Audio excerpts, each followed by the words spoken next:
The following is a production of DallasCowboys.com and the Dallas Cowboys Football Club. How about them Cowboys? Yeah! Go Cowboys! This is Girls Talk, Boys Talk, presented by Jigsaw Dating, preferred dating partner of the Dallas Cowboys, and broadcasting live from Dallas Cowboys World Headquarters at the Star. Now, your hosts, Christy Scales, Aisha Morrison, Nicole Hutchison, and Jess Navarez. Welcome into Girls Talk, Boys Talk, presented by Jigsaw, the preferred dating partner of the Dallas Cowboys, right here in the SWBC studio. I'm Nicole Hutchison, alongside Aisha Morrison. Jess Navarez will join us shortly, and Miss Christy Scales. Victory Monday, if you like the sound of that. Cowboys get the dub against the Giants, a season sweep, 49-17, the final in AT&T Stadium. Christy, you were on the sidelines with a lot of records being broken, especially one to highlight CeeDee Lamb. Should the Cowboys radio get the assist for letting the staff know that he was about to break the record? So the third quarter's nearing the end. It's the Cowboys. Their final possession of the third quarter is the one where CeeDee scored a second touchdown of the day. This was the touchdown catch. But throughout the second half, as CeeDee kept racking up the catches and the yards, Brad Sham and Babe Loffenberg and then our statistician Bob Thomas are keeping track. And we know that if he gets the 10 catches and the 150 receiving yards plus, then he'll be the first in NFL history to do this 3 consecutive weeks. So we're kind of counting it down. And so going into that final drive of the third quarter, I may have mentioned to a staff member on the sideline to maybe relay to another staff member that 3 catches and 20 yards away. And then CeeDee scores, and the Giants get the ball for a short drive late in the third. And when they're coming back in the fourth, we're assuming that it's going to be Cooper Rush and the backups in, but may have mentioned, may have skipped one step and spoken directly to another person on the sideline.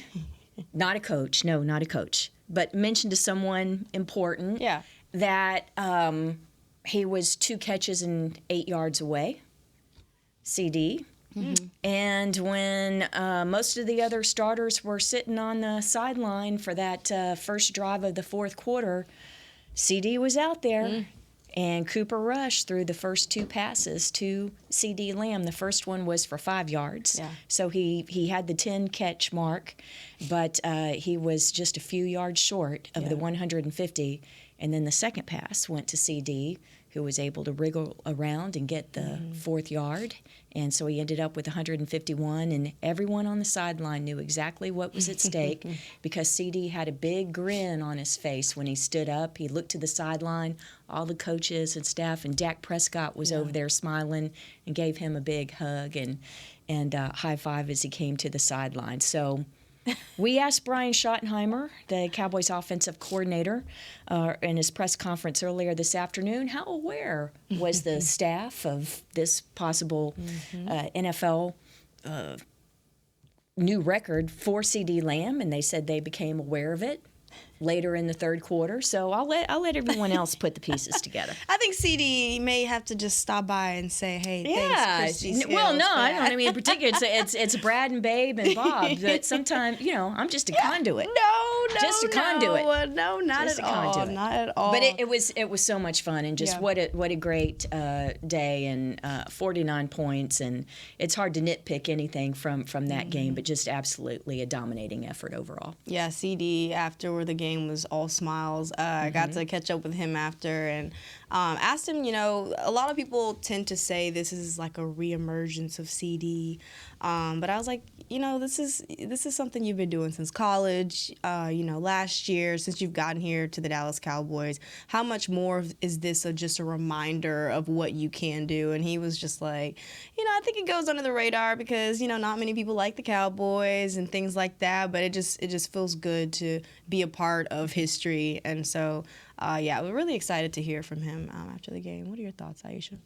Oh, man, I mean, I second being proud of him, being able to see him be drafted and see his development to this point. And also, too, I also feel like it's a testament to this coaching staff as well. Schottenheimer mentioned in his presser, that they had some discussions, very good discussions coming out of the bye, and you see that on film. And the dominance that CD is playing with. I mean, he's beating double teams. It's not just one-on-one matchups, and I just think it's a testament to his hard work, but also this coaching staff to listen and to be, have an open door policy for them to do inclusive things, to figure out how can we make you feel successful in this offense, and that it's working. And not only is it working, it's opening up things for other guys in this offense. And so I think it also, too, is a testament to the collective figuring out what works well and adjusting mid-season to, kind of make this run. He's so pivotal. Yeah. And I just feel like for years now we've been lacking what a true number one is like. And I get it. Like, I understand, like, we have done this like committee thing where it's like, okay, well, the ball goes in with the progressions and everything. And yes, I do believe it still does that right now. But you have a true number one that when you're in a pinch, you need a play, you can guarantee that he's going to probably make that play. And that's just something I feel like this offense, outside of maybe Amari Cooper, has been lacking for a while. That dude right there is going to make the play when we need him the most. Yeah, let me ask you this, because I think to your point, this high volume for CD over the past month, it's felt organic, has it not? I mean, they're not force-feeding it. Yeah. They're not force-feeding him. It's just, as you say, it's what he's winning. He's winning on his routes. He's winning. And similar to, even, I said it yesterday on Twitter, even with Brandon Cooks this week, you could tell there was an effort to get him the ball, but at no point did it feel forced, or no point did it feel like we didn't specifically scheme for him this week. No, you could tell they had a plan to get him involved, and it wasn't going to take over the offense, the offense's success overall, to be able to get him the ball. And that's just a different feel to me, is that they have a plan when they are trying to implement these things. But also, too, going back, a lot of coaches can't take criticism. A lot of coaches can't take getting themselves out the way and being like, you know what, maybe this. We talked about it. Brandon Cooks has been successful everywhere else. He's not a what is it called? Like a convoy guy, decoy. He's not a decoy. He's not.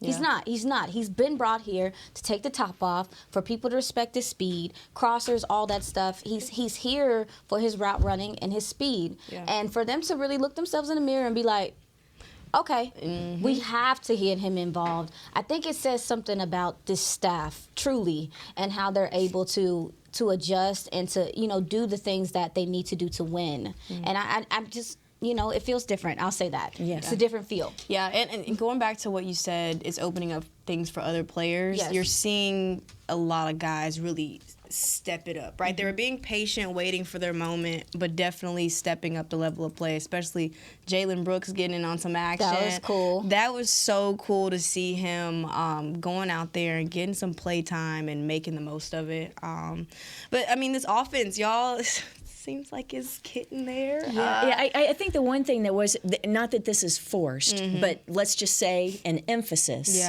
on making sure against this Giants defense that not just Rico but Pollard, but making sure that this run game gets going. They did some more. This offensive line, and a lot of offensive lines in the game right now, are not power offensive lines. It's just it's a lot more difficult to do that, and I think this offensive line is still finding some cohesion. I think Mike McCarthy talked about it, the continuity. These guys are starting to play together.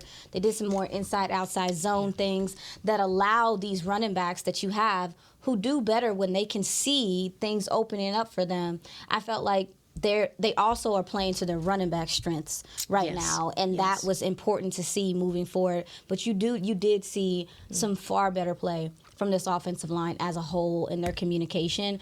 The pass is opening up the run.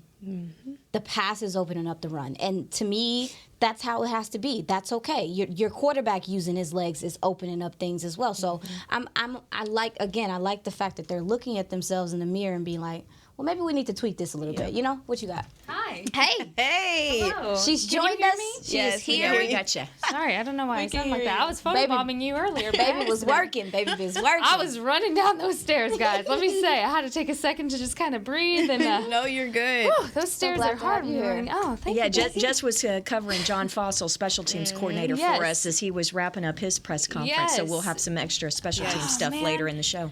I love talking to Bones. I fun. really do. He went on a really good story kind of about how football is personal to him. And he was asked specifically about kind of reaching out to other leagues, XFL, USFL, for example, for players. And he kind of went back into his life story and his history, why the USFL specifically is so important to him, because he has family ties with his dad and kind of his history. So he went into that. I wanted to stay, and that kind of took longer than I expected, but that's okay. It was a great story. I wanted to ask him, because Brian Schottenheimer today was talking about how in games like this you have Cooper Rush kind of at the ready, and how he takes advantage of the opportunities he does get, because Dak Prescott's always chomping at the bit, hungry for those reps, and he's not going to share his reps, which is what you want out of your quarterback, right?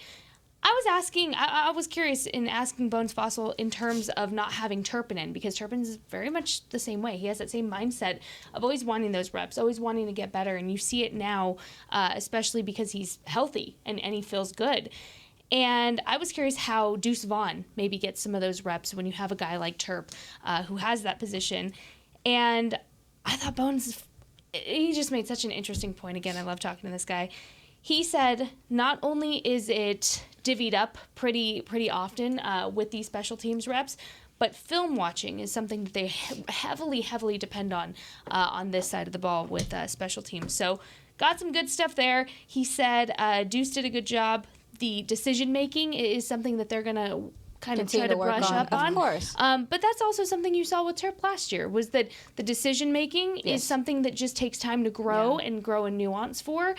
So I thought that was really good stuff. So I just wanted to get a little bit more of what Bones had to say about Deuce, considering we don't really know what is going to happen with Terp this week yet. And of course, he gave Jalen Brooks a little shout out for getting his first NFL catch. And see, that's the thing about the Turpin injury. It took 3 players to replace him. I was hoping in this game that there would be 9 active offensive linemen, so that at the end of the game you could have Awesome Richards active, so that presuming that you get a lead in the fourth quarter, that you could have Chuma Edoga playing for Tyron Smith, and you could have Awesome Richards spell Terrence Steele at right tackle, because Steele has taken 100% of snaps this year. But they couldn't go long at offensive line because it took 2 players being active that are normally inactive to replace Turpin. One is Deuce Vaughn, who had been inactive the previous 3 weeks because, as Jess points out, Deuce is having to replace Turpin as the punt returner. Rico Dowdle is already active as the backup to Tony Pollard, running back. So he can return your kickoffs, but you needed a 5th wide receiver, and that's why Jalen Brooks got to play, because Jalen Brooks is usually inactive. So it's too bad that Turpin had the bad shoulder and missed the game, but you got very valuable, needed reps for young guys, Deuce Vaughn and Jalen Brooks, just because of the one injury to Kavontae Turpin. Yeah, it was really cool. I always love hearing from Bones and learning from him. All the coaching staff that talks to us so openly and is just so honest about kind of how they see things. So I wanted to make sure to get some insight from him about not having Kavontae Turpin and kind of what he thought. And it was great. It's so valuable for Brooks. It really was. I will say that one of the most fun moments yesterday on the sideline was the Michael Gallup touchdown catch. Because the person who was most excited in the building was not... It was me. It was definitely number me. one. Oh my God. Please. Jesus. Jess, you were the second most excited person. The third most excited person was Michael Gallup. And the fourth and beyond was everyone who had Gallup on their fantasy team. But the number one most excited person was Robert Prince. Who's Robert Prince? He's the Cowboys wide receivers coach. When Gallup made that touchdown catch, Prince was sprinting down the sideline, and NBA fans know that iconic video of Dr. J leaping from the free throw line and skying and dunking. And Robert Prince jumped so high and so far and jubilantly waving his arms in the air. It reminded me of Dr. J. So I was joking with him afterwards, but to see the way that not only teammates but coaches and staff react on the sideline when something happens for a player, that's how you know how well regarded a player is. Yep. Yeah. And that's what it was like for Michael Gallup yesterday. Yeah, and just to see him go out there and remind people, like, I'm still here. You know what I'm saying? Because a lot, including myself, I was like, hold up, we ain't seen enough action from, Michael Gallup lately. What's going on? How do we get him more involved? Or just how can you see that production from him? And so it was good to see him go out there and perform. What were your thoughts? I mean, for me, my bad. I got a cough drop in. My bad. Just making a mess over here. Sorry, y'all. But there's going to be a time, especially when these games start getting tight, especially when you get in the playoffs, teams are going to devote their lives to stopping CeeDee Lamb. Yeah. They may even devote some of their lives to stopping Brandon Cooks if he continues to play this way. You need your role players to play well. And again, I know that sometimes that's difficult in a season to be like, oh, I'm a role player, or whatever the case may be. But guys knowing what their purpose is in this offense is half the battle. And I really feel like if MG, right now, if he's going to come in and make the best of it, the snaps that he gets and has those big plays, you take it. Like, you take it, and it's fine. And I do think that takes maturity, and it takes growth from a team and from a player to be like, okay, this is my new role, or this is my role currently. Let me do it to the best of my ability, because I'm telling you, there's gonna be plenty of times where Dak is gonna look to CeeDee's way, and maybe he's double, maybe he's triple covered. These other gentlemen need to win on their own and be available. So it's a good start, and it's a very confidence building for Michael Gallup as well. Yeah, and one last thing, because I know Nicole has to throw it to break, and we're going to shift to defense. But one last note about the offense, because we were talking about these great games by the receivers and all of that. But we need to give a nod to the offensive line because Mike McCarthy said this was the best protection performance by that offensive line. So no accident that Dak has over 400 passing yards and 4 touchdowns in just 3 quarters. Tip of the cap to the offensive line. Yes. Real quick. Go ahead, babe. Guys, I have to talk about Michael Gallup. We knew it was coming. I just want to say, I told you. I hate to be that person, but in this case, I don't. No, you don't. No, in this case, I absolutely do not, because he is a guy that you want to talk about making up storylines, and people take their own storylines and they run with it. It's been Michael Gallup, because yes, it's a confidence game for him, and we're going to continue to kind of see where that takes him after this game. But he's never one that has sat back. You have 2 options in this position that Michael Gallup's in. One, you sit back and you kind of just let what happens happen, or you fight for the opportunities you do have.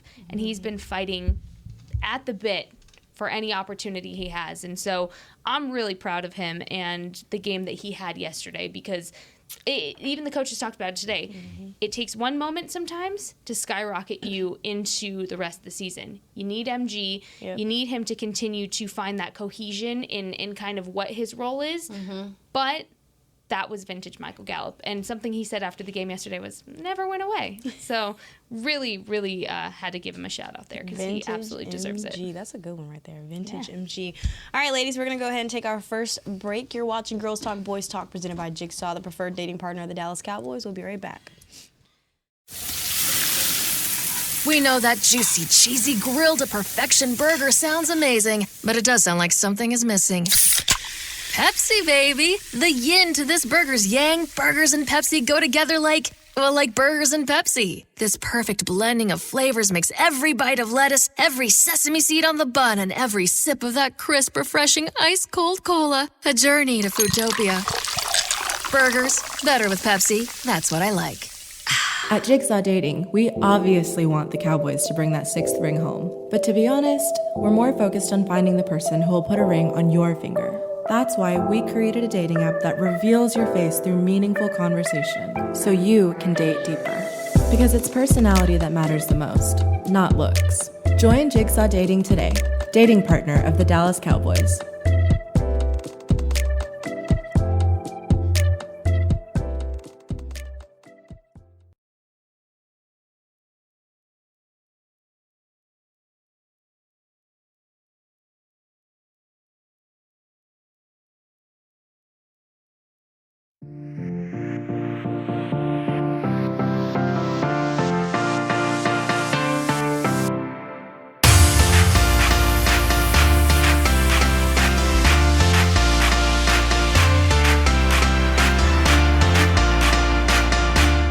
Salvation Army's 27th annual Red Kettle Kickoff returns to AT&T Stadium this Thanksgiving. Get excited to watch the one and only Dolly Parton rock the stage during halftime with your Dallas Cowboys. Go head to head with the Washington Commanders. I'm so sorry, it's Monday. Okay. Tune in at 3:30 p.m. on CBS. Excited is an understatement. You know I love me some Dolly. We know. I do. Is it like Taylor Swift? In fairness, No, Dolly's just an icon, but Taylor Swift is like... Dolly's one of those people that, like, if you don't, we talked about it. Yeah. Like, I know so many Dolly Parton songs, and I did not know it was her. Like, I just didn't know. Like, so I'm dizzy down. You're gonna get a couple of the favorites that you absolutely know, and then there'll be a couple of songs that you may not be expecting because she is promoting her new rock album. But anyway, the DCC, they've been working on this for a while. It's going to be an outstanding show. How old is she now? She's 76, I think. Maybe 74. Still rocking and rolling. 74. Love that for Dolly. Like that. Yeah. Awesome. I'm sorry. Awesome. And one more thing about the DCC. Friday before last, they performed with Queen and Adam Lambert at American Airlines Center. And so I posted on the Twitter at Christy Cowboy. You see a couple of the cuts where they come out. But they had performed with them back in 2019 when Queen made a stop here in Dallas. And they did it again. And Dr. Sir Brian May sent a wonderful video message to thank them for their outstanding efforts and how much Queen and Adam Lambert enjoyed having them. And so if you're a fan of Queen, you would appreciate that Brian May reaching out. I thought it was really sweet. That is cool. All right, Dolly's going to put on a show, but this Cowboys defense put on a show Sunday. Okay, transition. Okay. See what I did there? I love that. See what I did there? Especially Deron Bland. Let's go ahead. I know you want to say it. Please don't say it. We don't. Okay. I was just going to give her let her say it because she's going to say it. Please do. Just say it. Do Yep, it. go ahead. Deron Bland is anything but bland. There you go. There you go. You heard it here first. See? And second and third. And 84th.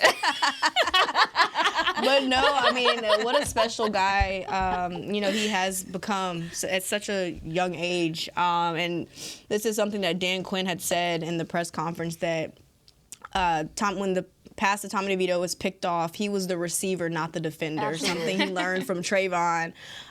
He just came in with good ball skills, but his ball skills have really evolved. What have y'all just loved seeing about Deron Bland over the past couple of weeks? Well, he's still the same humble, hardworking guy. He does, like Trayvon, had a previous experience as a wide receiver, so a lot of those ball skills come from that. But a lot of it's attitude is, as Quinn was referencing, when the ball is in the air, it's as much mine as it is the receiver. So you go get it. And great hands, too. But he's just a great story, a humble, quiet kid, and goes about his work. But I think he really helped save the secondary last year when he was able to step in for a defense that was missing both Anthony Brown and Jordan Lewis. And Deron Bland is able to step in and play in the nickel. Unbelievable. And this year moves outside. I don't think there are enough nice things that you can say about Deron. Yeah, I mean, another thing that I really appreciate his game that is a bit underrated, but I feel like in this world of football now where so many teams attack the edges, big homie is going to come up and tackle. Absolutely. I mean, there's big tackle yesterday. Absolutely. Yeah. I mean, yesterday he was tied with Damone Clark, who was a linebacker for the most tackles. And I I just feel like that's such an underrated part of his game is that he's not just great in coverage. Yeah. He's good in the run game. He's good tackling on the outside. He's a sure tackler as well. In open space. In open space. And so, to your point, I feel like he's what people are. I'm telling you, covering the draft, he's what people are looking for. Absolutely. A guy that can play inside, outside, and he's helpful in the run game. Yeah. Diamond in the rough type stuff, y'all. It's not often that you see a corner have ball skills, be able to cover how he does, be able to tackle how he does. And also, too, when you're playing the nickel specifically, Jordan Lewis has told me that you're an extension of the front seven. Mm-hmm. Yeah. So you're also, too, communicating a lot on a high level. And the fact that he's able to be at the nickel and then bounce to the outside, because it's a totally different ball game. There's a lot of guys that can play on the outside that can't play nickel.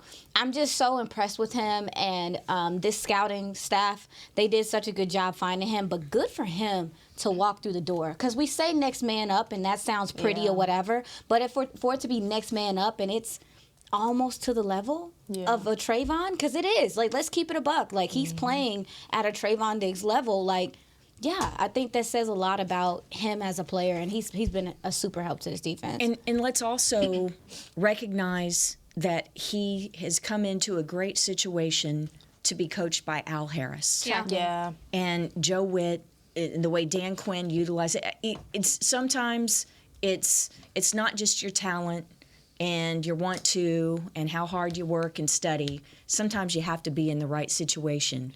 And this is it for Duron, but I think he really benefits. And Al Harris is the one that went out to Fresno and worked him out and, helped find him. And Al Harris, this was during the bye weekend when we spoke to the assistant coaches. It's like, what did you see when you went to go on campus and look at him before the draft? He says, I look at how guys break on the ball. Right, on these out routes and how the corners respond and break on that. And I saw that he had it, and I thought maybe this kid had something. And Al Harris was right. Yeah. Coachable. That's the one There you word that go. comes to my mind for Yeah, Duron Bland is coachable. coachable and work ethic that has gotten him here alongside the coaching, of course, but that's because he's coachable. He wants to learn and he stays hungry. The thing about Duron is that he isn't satisfied even with what he has now, and he's never satisfied because he's that kind of player that wants to continue stacking up accomplishments, not just for himself and personal gain, but for the entirety of his unit and his defensive unit around him. And so for me, something that sticks out the most, and we talk about it a lot, is consistency with Duron Bland and the game that he's able to play at such a high level at such a quick start to his career. And we were kind of looking at him when Trayvon was out for the season of how he was going to adjust and what he was going to be able to do without Trayvon there. And Stephon Gilmore will also highly praise Duron Bland. I mean, all of them will, but it's because of what he's doing. It's if he was not coachable, you would not see this version of Duron Bland. So just continuing to see what he's able to do and how he continues to grow it's fascinating. It is fascinating at this level. They keep throwing at him. I don't get it.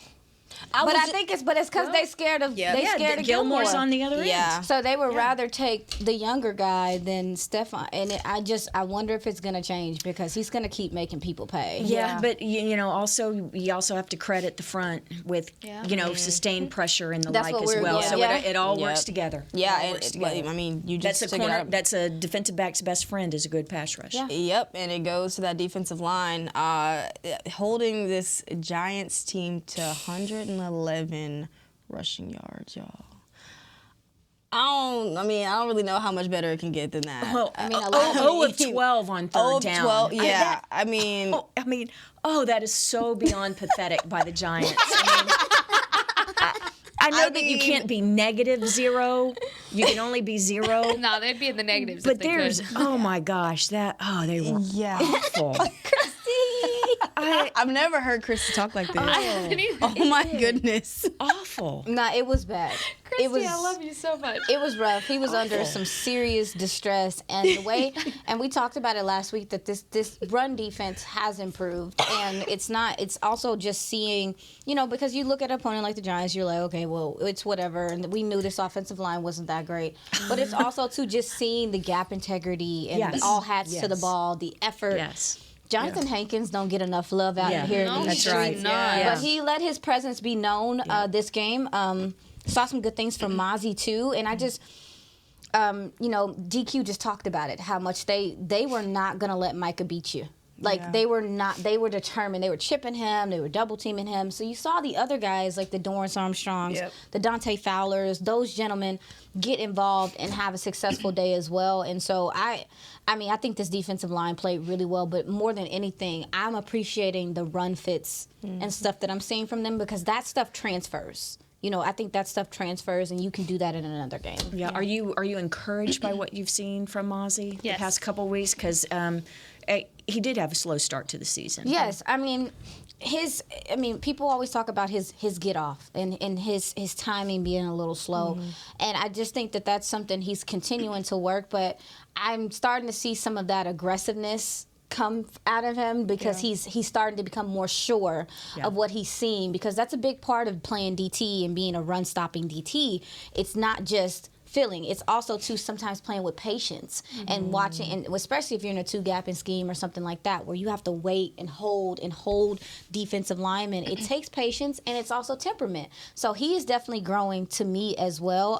I do believe by the time the end of the season is here, we're gonna be like, oh, Mozzie's flashing. You see in him flash multiple times a game. But I know he and Hankins have really built a rapport with each other, and I think we've talked about it ad nauseum, how much these veterans are needed for these young guys, especially at a position like that. Yeah. What are y'all liking from Sam Williams? You got a chance. Oh yeah, go ahead. Yeah. That's her guy. She's excited. Oh, Sam, I'm so happy for him, because he was somebody, and I think about this in terms of when we're listening to the coaches speak, the guys that the coaches bring up first on their own. He wasn't asked about Sam, and he brought Sam up in a Mozzie question, saying that those two guys are on the upward arrow to continue going up and up. And I was curious to ask Dan today, is what you saw from Sam Williams in special teams just kind of translating over and leaking into this reignited flame that you're seeing in Sam Williams? And he said, yeah, sometimes it just goes back to having one key moment, which was that blocked kick that we saw a couple of weeks ago. And you're seeing a different version of Sam Williams than you've seen in a long time. And I think what's really cool to watch is his progression of taking the initiative to say, hey, I'll go play some special teams reps. I want to get really good at that. And he's hungry for it. I mean, I talk to Sam pretty much every week in the locker room when I see him, and he wants the ball. He's screaming at practice. He crazy. Sam is he lit. He's man. funny. He's definitely a personality in the locker room. A lot of energy. Yeah, a lot. Yeah. And so to see him continually allow that playtime in special teams to leak over into defense, to say, in a perfect matchup like this, where you knew some of those younger guys were going to get more of those reps than they usually do, and take advantage of the opportunities they're getting with the limited reps that they're having. And I think Sam is a perfect example of that, and what you're starting to see. He was quick. Sam had some speed in him yesterday, and that's a big dude. Sam's a big guy to sit there and be as fast as he is on the edge. I'm really excited to continue to watch what Sam's able to do, not just in special teams, but in the defense overall, because when you're getting double teamed like Micah does, and Micah's not able to really make those plays, you have a Sam Williams and a Tank coming at you still. I don't know, guys. And a Dante. And an Osa. Yeah. I mean, Dorrance Armstrong. And a Jonathan Hankins. I mean, you have a lot of things, but when you have these puzzle pieces that this room is starting to become really stacked, it just makes Dan Quinn's defense harder to scheme against when you're an opposing team. So Sam ended with 27 snaps on defense yesterday and 24 on special teams, so tied with Israel Mukuamu for the most on special teams. And Bones didn't wait to rotate him in at gunner. He took the first couple of reps, and Cowboys didn't have to punt much yesterday, but he was out there at gunner for the first couple of Yeah, punts. and he played his most defensive snaps all season. Yeah. So looking forward to what Sam can bring in the next coming weeks. But we're going to take our second break. You're watching Girls Talk, Boys Talk, presented by Jigsaw, the preferred dating partner of the Dallas Cowboys. We'll be right back. At Jigsaw Dating, we obviously want the Cowboys to bring that sixth ring home. But to be honest, we're more focused on finding the person who will put a ring on your finger. That's why we created a dating app that reveals your face through meaningful conversation, so you can date deeper. Because it's personality that matters the most, not looks. Join Jigsaw Dating today, dating partner of the Dallas Cowboys.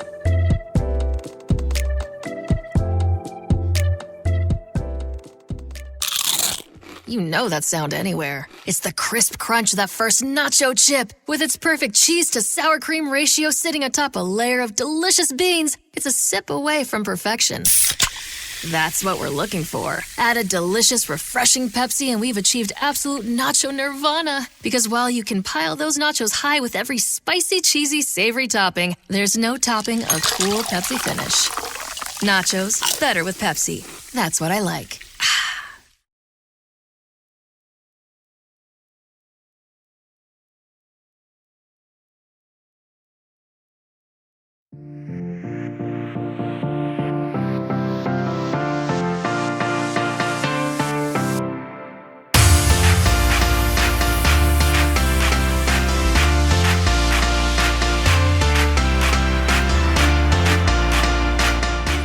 For youth football and dance camps presented by Invisalign. Don't miss your chance to learn from the Dallas Cowboys cheerleaders and former NFL players at AT&T Stadium on December 22nd and 23rd. Celebrate the holidays with the Cowboys. Register today at dallascowboys.com/camps. Wait, what? I'm sorry. What camps were those? Youth camps. Youth camps. Oh, okay. Youth camps Okay. with the Dallas Cowboys cheerleaders and former NFL players. That'll be cool. I have You a can friend that register does it. now at dallascowboys.com/camps if you're interested, Nicole. My bad. I'm sorry, I'm not young enough for that. Yeah, I'm not young enough for that. All right, ladies. Sorry. Dang, what is funny? No. Let's go ahead and just talk about who would you get if you had to choose. So many guys had really great games. Some had some breakout games. Of course, CeeDee Lamb making history. Dacking. How did you put it?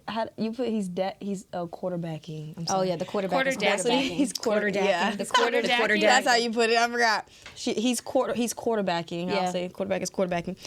So many good things from this Cowboys offense, defense. If you guys had to choose one player to give your game ball to, who are you going with? It has to be CeeDee Lamb because something that Jerry Rice never did or any of these guys, it's phenomenal. And Brian Schottenheimer earlier joked about having the conversation with CD after he got the record there early in the fourth quarter saying, hey, man, they may want your cleats in Canton, Ohio for a display. And I wouldn't be surprised if something – in fact, I was standing I was right there at the line of scrimmage and standing behind the ball boy, the crew that sends the balls in. And when CD came to the sideline, he kind of looked over towards the ball boys, and I thought, I wonder if they're gonna save one. Yeah. And they didn't. At least I didn't see them save that one. They might have come back to grab it, but I wouldn't be surprised because there are temporary displays all the time that they're putting in Canton. I wouldn't be surprised if they take some like gloves or something like that or cleats. I like CeeDee Lamb, but I'm sorry, I gotta go with Cooks, and I only say this because I've been waiting for Cooks to get involved in this offense and finally have a breakout game. For me, it's a hard task to really just like wait for your time, especially when you have a guy like CeeDee Lamb that's breaking records and playing so well right now. It's hard to just sit back and watch, when you know that you can go out there and do the same thing. So I commend him for, like he says, trusting the process, being patient. He leaned on his faith during this time. And next thing you know, he got his opportunity and he delivers. So We're getting to see the arrow celebration. I love it. I love his celebration. It's top tier. Yeah, I'm going with top Cooks. tier. And somebody, that was Patrick Walker. Cooks in the kitchen. Oh yeah, He was in the kitchen. He was yesterday. cooking. He was cooking. He was cooking. who you got? Michael Gallup. Rico Donald. There we go. Yeah. There it is. This has just been such a fun week for me already. What we Only Monday. I put him on. I told my grandma to put him on the prayer list at church. That's why. No, you did say that. I did. I'd be asking my grandma to do that. I'd be like, say can that. you put this player on the prayer list? Can you ask your grandma to do that every week? I'm going to ask her. Thank Because you she very do it much. too. And add more players. Right? Just take the Do whole we have to roster? limit one? Here, just take the whole yeah, roster. Just and the Dallas give it to Cowboys. grandma. How about that? Here's the media guide. Include the Players, coaches. coaches. And Y'all think it's Jerry, funny? There you go. everybody. Y'all think it's funny, but my grandma a prayer warrior. She'll call out all their names. Ain't There nothing we like go. grandmas and well, they she praying. can start on this page right here, and then we can just go down the list. Lord, let's play. I can't. The whole church is gonna be like, No, they gonna go, be wrap with it it up. because they all Not Cowboys yet. fans too. Can I get an amen? That's how we was raised over I here. love that. Yep. Continue, babe. What you Rico got? Dowdle gets my game ball. Obviously. The thing about Rico is he's been chomping at the bit to get an opportunity.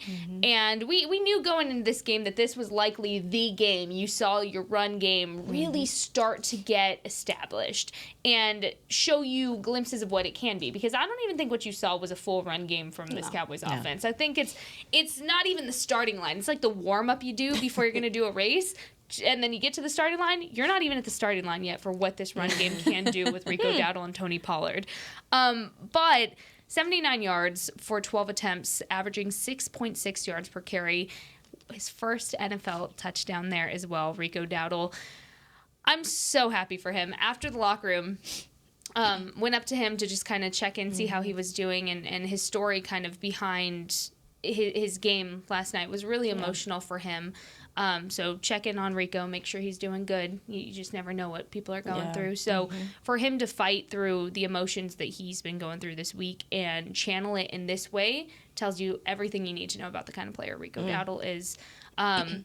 He was so excited in that locker room, and he deserves every ounce of this chance that he is getting now. A guy that's been knocked down by injury years in the making, and he's here. The opportunity presented itself, and he was fighting for that yardage. He's so fast. He's so speedy. I'm hoping we see more of this consistently with both Rico and Tony going forward when the matchup calls for it. Yeah. Because it's not always going to be a favorable game to get the run going, and we know that. But I hope that we can look at games going forward to say, hey, you have a solid run that you can lean on when you need to. They're going to get you yardage, and you have your answer to your red zone situations and problems that you had previously. You have two great answers right here in your running backs. They're going to get you yardage. They're going to get you there. So Rico Dowdle gets my game ball. All that to say, very proud of him this week. His first 2 carries were like 12 yards.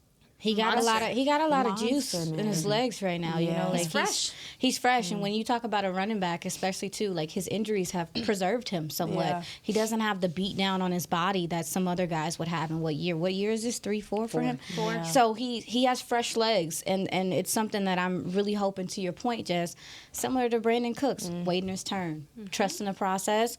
Baby, it's about to get cold. I said it last week. Yeah. It's not even going to be about that. This team, him putting this tape out here, to me, is undeniable. I think it's difficult to deny his power, his cutback ability, even what he does in pass pro. They used him a lot. They used him and TP a lot this game to kind of help out Terrence Steele in spots too, just to chip and just kind of to redirect some of the DNs and stuff so Terrence Steele could get in position. Just little things that you don't notice about the position that they're asked to do. Listen, I'm about to talk a little bit, but No, you good. I just want to talk about the quarterback. Oh, So we'll talk about the quarterback. absolutely. Preach. I feel like it's been a pleasure to watch Dak Prescott from college to now, and we're talking about year 8. He's 30. From my experience in reading, this is about the time that quarterbacks they're figuring it out because they've seen it all, and what he's doing, how exceptional he's playing. I'm extremely proud of him, but I also feel like, I told you so. Or it's kind of like, even for him, like, and I told you so. Like, I think there's a lot of people, even if you go look at his draft notes, you hear the draft notes, there's a lot of people that did not think he was capable of playing at this level. Yeah. And for him to come out and show it consistently, he ranks number 1. Like, he ranks top 5 in all the important aspects of the game right now. 12 TD passes since the bye. Almost 10 yards in attempts. Like, he's just been on the money and efficient. But also, too, you got a lot of people in the kitchen. You got a lot of people, you got a lot of receivers, a lot of weapons that he has to manage and still, deal with their temperament and also still rally them to believe in what this offense can do. That takes a lot. It takes a lot to keep guys, calm and collected and to keep them involved in this offense. I've just been so impressed with the quarterback and what he's doing, his footwork, the accuracy, everything is just top notch. And I really feel like if he's playing at this level, again, you're going to win a lot of games because there's not a lot defensively that you can throw at him that he hasn't seen. And if this offensive line is going to protect him, watch out. Because this aerial attack, it goes through him. It goes through him, and I'm just so impressed with his development, man. Like to see somebody we haven't gotten to see that when we were young. Like we're still young, but when we were younger, we are still young. When we were younger, when we were watching football, you're watching Tom Brady, Aaron Rodgers, and these guys, and you're just looking. We're seeing them, but we didn't get to see them from their rookie year to their development. And it's just been a pleasure watching him grow and become this quarterback who is one of the top quarterbacks in the league right now. Hello. And it's just, we got one of those guys. And I think that's a different feeling to just see him walk into that door and establish himself as like, I'm one of them ones, as CD says too. So I just wanted to talk about the quarterback. Yeah. MV Prescott. The only thing better than the way Dak is playing is how he continues to conduct himself off the field. So I want to tell everyone what the Walter Payton NFL Man of the Year did last Tuesday on the Players' Day Off. We were out at AT&T Stadium for NFL Character Playbook, which is put on by EverFi, and this was with the National Medal of Honor Museum. We had 750 local school kids at AT&T Stadium. Nicole was there, she saw. We had a lot of kids. And then we had thousands more across the country taking part virtually. Flo Groberg, who is a National Medal of Honor recipient, was on the stage next to Dak Prescott, next to Chris Cassidy, who is CEO and president of the National Medal of Honor Museum Foundation. Now, Chris is a former Navy SEAL, and he is a former astronaut who I think is second in NASA history in the most time on spacewalks. This is a guy who was a Navy SEAL and is an astronaut who walks in space, like outside the International Space Station in the spacesuit fixing stuff. That's who Chris Cassidy is.